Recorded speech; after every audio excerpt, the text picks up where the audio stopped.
And yeah, so we are going to look at these endgame concepts, and endgames are very important because that is where the actually game ends, right? So let us say, assume, just look at it. If you have played the entire game very well, okay, but at the just before the game ends, you make a big mistake and the opponent uses it to defeat you. Now, there is nothing to be done after it, right? I mean, end game is really at the ending part, so you have to know the ending part first, actually. So that is the Russian way of teaching, where you start by actually knowing the simplest of the endings and how to win in a simple positions. You hone it and you learn about end games, and then you start looking at more and more complex things. So you might be thinking that, oh, end games, no, I should really study end games only after I have studied openings and middle game. But actually, it is the reverse way. Okay, because end games start with the simplest positions. It is easy to analyze and come to a very clear conclusion or have a clear plans and for winning particular types of end games. It is possible for you to study. But if you look at the openings, etc., when there are too many options, there are too many possibilities, and it is not even possible. Like even the world champion Magnus Carlsen also sometimes gets surprised in the opening. Somebody keeps making new moves, and there are new ideas, and it is a never-ending game. Okay, but end games are like very definite. Now, if you see the first end game here, if you know what to, I mean, a few moves back, it would have been either black would have defended it, uh, or there was no chance. It depends on how what black plays, okay, and also how white plays. So sometimes even a winning game, white makes one mistake in this position, he might get into draw, and a black might, from a drawn position, if he makes a one small mistake, he might get into uh, a lost position, right? So that may happen. So that is why it is important to study and know the end games. And today in this week we are going to study the basic end game concepts, not really which end games, but first there are some very important concepts. So okay, if it is a white to move, it is a draw. You are right, Archit, in the first position. If it is a white to move, then it's a draw, because white king will want to defend the pawn, not go away from it, and the only way to defend it is actually king to d6. And after king to d6, it's a stalemate because black does not have any valid move. Okay, and there is no other piece on the board, so black does not have any valid move, and black king is not in check. E6, sorry, king to e6. Right. Which hand you write with? Which hand you eat your food with? This one. Yes, I'm getting some noise. I hope I control it. Okay, king to e6. After that, it's a draw, white to play. Okay, and if it is black to play, then what is it? Queen. White wins. Yeah, black to play. No, no, black does not get a queen. White gets a queen. The white gets a queen. But black king is forced to. Okay. Now, ideally, see, that is why it is called the Zugzwang is a very important principle. See, in chess, unlike sometimes in some card games, etc., you have a principle of pass. Means you need not make some move. Like you need not have to play a card or some types of card games. Okay, I'm just saying. You can say that, okay, I don't want to make anything. But in chess, it is not like that. So here, ideally, if black were allowed to not play anything, then he will not do anything. He will say, I want to sit there on e8 and prevent your pawn. And no matter what white plays, if black is allowed to pass a move, then white cannot win. Okay, in this position. It is only because black is forced to make a move. So if in this position, if it is black to move, he is forced to move the king, and only move that is there is king to f7, and then white king to d7, and the next move the pawn will become a queen. And after it has become a queen, I hope you know how to checkmate with a queen, right? We learned it in L1, right? I hope you have not forgotten it. So this end game is decided based on who is to move and what is the move, and in fact the fact that you cannot pass a move. So that is what there is a German word which is popular in English also called Zugzwang. What it means is you are in a position where ideally you would not like to make any move at all, because you are relatively best in the current position without making a move. But if you are forced to make a move, whatever move you make, it is bad for you. Okay, it it is a very surprising thing. Sometimes normally you will want, yeah, I want to make a move because I want to have that power, right? Because I can do something, I can threaten something. Having a move is generally an advantage, but sometimes it is not. Especially in end games, it might become a disadvantage. Okay, so this is very surprising, but you have to know this. Okay, and not only is this concept is very important, but so it is so important that if you see this next position, which I have shown here, in this position, Zugzwang, even though white has got one extra rook, okay, one whole rook extra in the end game, but there are no pawns. Now in this position, unless there is a, yeah, if it is white to move, he can win, but he can win only because of the Zugzwang rule or the Zugzwang principle. See, if black cannot pass, okay, if black were allowed to pass his turn and not make any move, then white cannot checkmate. Okay, just look at this position. I hope you have put it on the board and played it out. See, white. So which position is this? The second position in the handout here, what you see here. Can you see now highlighted? Yes, sir. Yeah, in this position, if black is, if the chess rules were such that black could pass his turn and not make a move, then white will not be able to win this. Okay, it is only because black is forced to make a move you can win this. Okay, even when you are one extra rook, rook is like worth 5 points, you will think that, oh, I should be able to easily, you have probably you have learned how to checkmate with the rook in level 1, right? How to squeeze the king. Yes, sir. But even that is based on this principle of Zugzwang. Okay, because finally you put black into a position that no matter if he goes to h8, then also your rook to a8 will be a checkmate, and if he goes to f8, then also he will be able to you will be able to give a checkmate with rook to a8. And in this position, suppose if it is white to move, then also what white does is simply moves the rook from a7 to b7. Essentially it is same, it is just that he just makes a move so that black is forced to make a move next, and then he is going to give a checkmate, right? So this Zugzwang is such a very important principle. And not now, if you look at this third position, there is something called as mutual Zugzwang, which means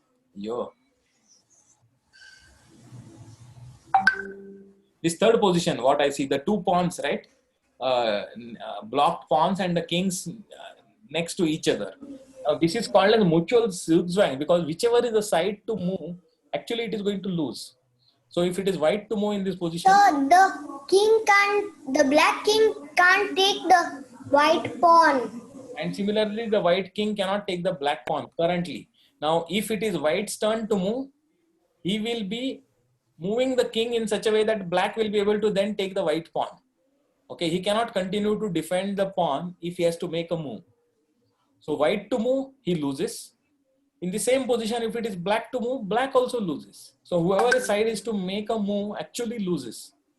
Okay, again, like so these kind of positions also happen in chess. So this is called as mutual Zugzwang because both sides are don't want to move, but whichever side is forced to move is going to lose it. Did you see that any king move of white will result in the c4 pawn getting captured because it no longer will be supported by the king, because white king can support it only by from this position only by going to d4, but he cannot go to d4 because there is a black pawn on c5 which is controlling the d4 square. So white king cannot go into check, right? So in this is called as mutual Zugzwang. Okay,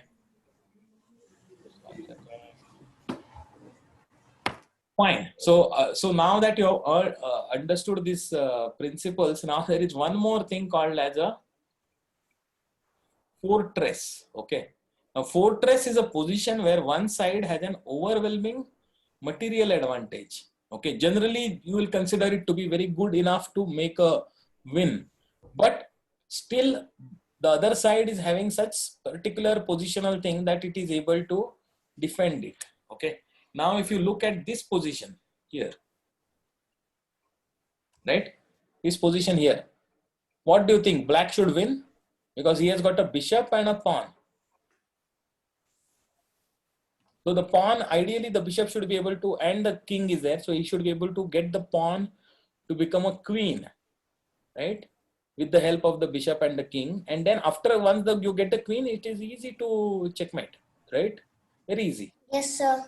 However, see, look at the position. There is no way that you can actually make a queen in this position from the pawn a4. Black's pawn is on a4. It has to go to a3, a2, a1, and then become a queen. No matter what you play. Okay, if you are not sure about it, let us see this on Lichess. Okay, so let me go to study and my studies. Okay, let me add a. Oops, not this.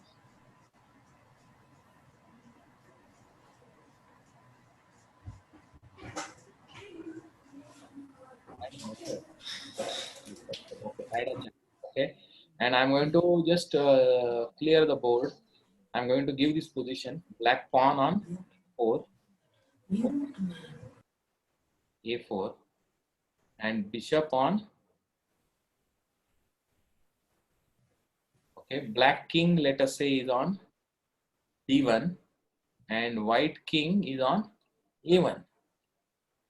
Okay, and it is even, suppose if it is white, even if you give the move to black. Okay, create check. Okay, now if you are not convinced, look at it. You can suggest what is the move that black can do. I will play from white side and I will show you that you cannot win this. So anyone suggest a move for black?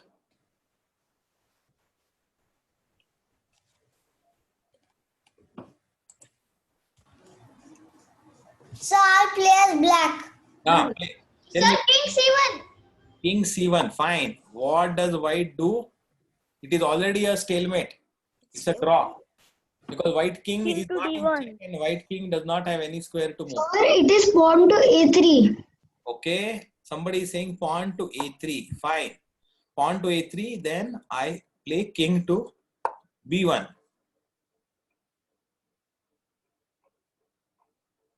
King to d1. Uncle, could you go back to the position again? No. Pawn to A2. Pawn to Or you A2. can keep it to A2 starting position. King to a1. King to a1. Uncle, Yeah? could you go to the starting position? No. First, let us complete this. Then I will go back to the. I will give you a chance, Lakshmi. Just hold on. Okay, uncle. So, okay, now King to E1. king to e1. Fine. Then white king will go to b2. Pawn promotion. Pawn promotion. White king will. Yeah, you give him. White king will take the queen. And you cannot checkmate with a lone bishop. And bishop to This is A2. a theoretically drawn. See, just a single bishop or a knight can no way checkmate. No matter, even if you play for 10 years, you will not be able to checkmate. So this is a theoretically drawn. You can play it after this. There is no way. Bishop to A2. No, bishop to a2, nothing. No matter what you play, bishop to a2. This is a drawn game because it's theoretically drawn. In fact, Lichess doesn't allow me to continue also because there is no way that, see, it is showing you insufficient material. Okay, there is no way whatever you play and whatever does white plays, even if white makes a blunder and black makes some good moves, still you cannot checkmate. Okay, because a lone bishop or a lone knight is not good enough. You require a rook, or if you are having a bishop, Queen. pawn. Yeah, queen can very easily checkmate. So, okay, so now let me go back. Okay, now Lakshmi, you wanted to try out something. Okay. Yeah, uncle, so why can't we move the king to C2? King to c2, fine. It is still a stalemate because it's a drawn. Oh, yeah. Kind of. Sir, king to d1. King to d1 already. Black king is already on d1. d2, d2. Uncle, what about D2? b2, then king to b2. Pawn A2. Pawn A3. Pawn a3, white will simply take the pawn and it's a draw. King to d3. King to D3. Fine. White will play king to A1.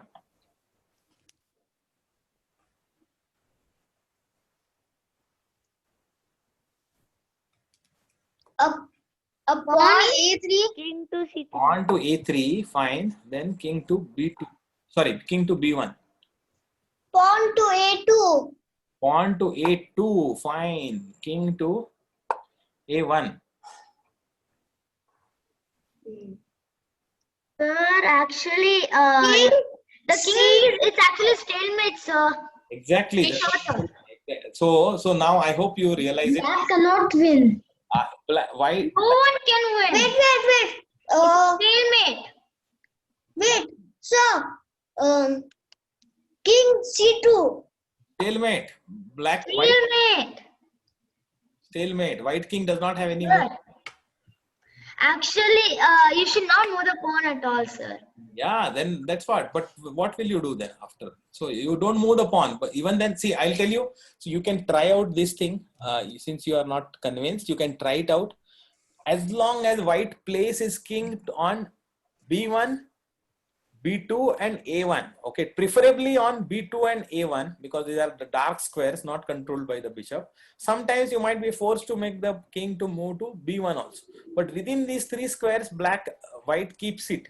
There is no way that black can win this. Okay, and hence this position is called as a example of a fortress position. Okay, why? So why is it like a fortress? Because the king only is moving in 3 squares. That's what Uncle. a fortress. No. You have to understand. See, this concept comes from battles. Okay, if medieval times, how the things used to happen, right? So people used to have the fort, whoever. So now you might have, if you have gone for trekking, most of the time, a hill will have some small fort on top of it with walls. Okay, and that's a very good defensive position. Okay, why it is called as fortress? I'm just giving you the background because if you are controlling a fortress, it is very difficult to overpower you. Okay, because you are generally on a height and you are having a good wall protection. So even if you have, let us say, even if you have only 100 soldiers on the fort above, and on the ground below, even if you have 500 soldiers, it is not easy for those 500 soldiers to overpower and win the fort, because for winning the fort, what they will have to do? They will have to start climbing up. When they start climbing up, they are at a disadvantage because from the top you can do a lot of things. You can fire arrows, you can just stones and whatever that you can do. It is very easy for the defender to defend, but very difficult for the attacker to attack. Okay, when in such a position, and hence it is called as a fortress, because that's why forts were very important before all these new tanks and aeroplanes and machine guns came. Before that, if you look at in the historical period, say 200 years back or something like that, then the forts were very important. Okay, or if you see during the Maratha, Mughal period, etc., forts were the ones who controls the fort, controls For the king. around it, and it is not easy to overpower, right? So that is the reason why it is called in chess, it is called as a fortress, because see, it is like here you can assume that white king as if he is on a fort, okay, and black is trying to on the Break ground the fort. overpower it, but white king is simply maintaining it on B2, B1, sorry, B2, A1, sometimes B1, and he's able to hold on, he's able to defend himself. Uncle, Yeah. Uncle, we saw if black was to play in this position, if it was white to play, what could the move be? King to B2. B2. So it will continue like that. Yeah. B2, A1. Okay. So there is something in that principle that you have to remember. Okay, in this position here, in this position, see, the bishop is of the wrong color. That is what we say. The bishop is of a light square, while the pawn's queening square is a dark square. Okay, in such positions, white king can hold on. But if this bishop was not a light square bishop, if it was a dark square bishop, suppose he was the, let us say the bishop was on not on D5 but on D6, okay, then it becomes a dark square bishop, okay, then it's a win, because then the bishop will be able to check the king and force the king out from the winning square, and then the pawn will be able to queen. Okay, so that's, I mean, we'll learn this later on, but I'm just telling you that every time there is a pawn and a bishop doesn't mean that it's a fortress. It depends. Okay, rook pawn. First of all, this is a rook pawn. Okay, that is very important. If it was not a rook pawn, if it was a, like rook pawn means A or H5, right? That is one. If it was not A or H, then it would not be a fortress. Similarly, because the bishop is of a wrong color, that is why it is a fortress. Otherwise, it would not be a fortress. Otherwise, black will be able to win it. Okay, but I just wanted to introduce you to a concept called fortress. Okay, so that you know, I mean, and you look for it. Okay, so this class is all about understanding the important concepts. Okay, now there is one more concept here called as sacrifice of material at exact right time. Okay. So I know what is sacrifice of material. It's Yeah. when you sacrifice a few pieces. Correct. So in fact, actually it is not this position, but the last position here. See, this position is also a fortress, by the way. I want to very quickly give an example. So this position that you see highlighted, right? That is also a fortress. See, white has got a bishop and two pawns, connected pawns. They are almost, one pawn is almost about to queen. Even then, black is able to hold on. Okay, again, because bishop is of wrong color, the pawn queening square is a light square, the bishop is on dark square, because of which the bishop is not able to force the black king out from the queening square, and hence it becomes a draw. You will realize it, but I'm just giving you an example, so you can just take it out. The theory of this endgame I will teach later on.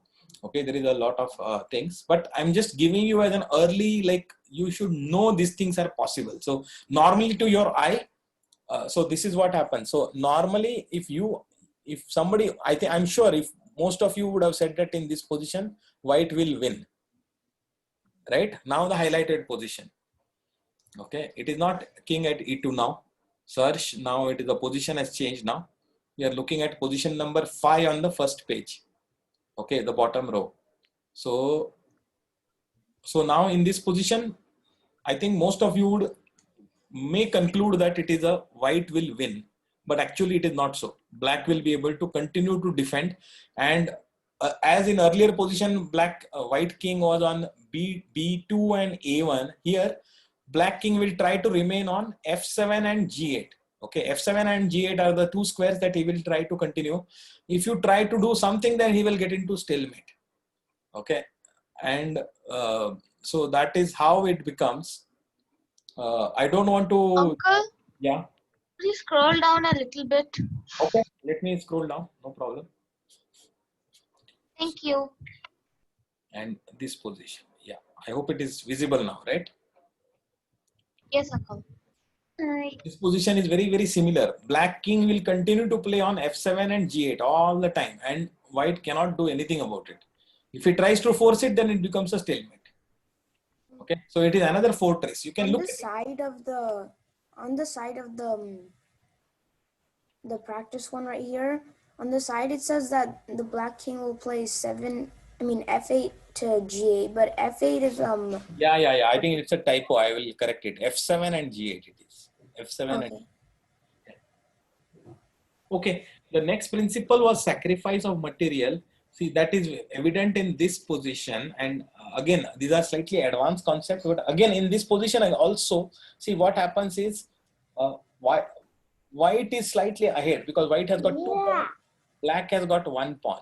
White has got one rook, black has got one rook. Okay, so advantage is with white. However, it's not easy for white to win. So you should know. And the only principle that allows white to win is at the right moment, white is sacrificing one of the pawns. He has two pawns. One of the pawns he will simply give away.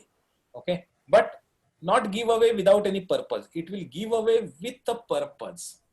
Okay, and only then he is able to win it. All other tries actually fail.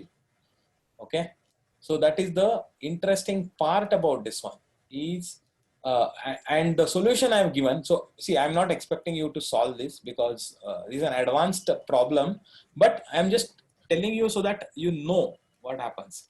So here what happens is, what is black strategy? Black strategy is that he will not allow the white king to remain thing. He will keep checking the white king, and keep harassing him. So he does not give the chance for white to promote his pawns, and that is his strategy.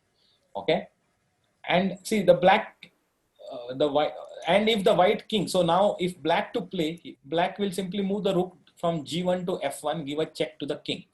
Okay, and if he goes to king goes to g6, okay, then black will again attack the pawn on g5. Okay, that is what happens.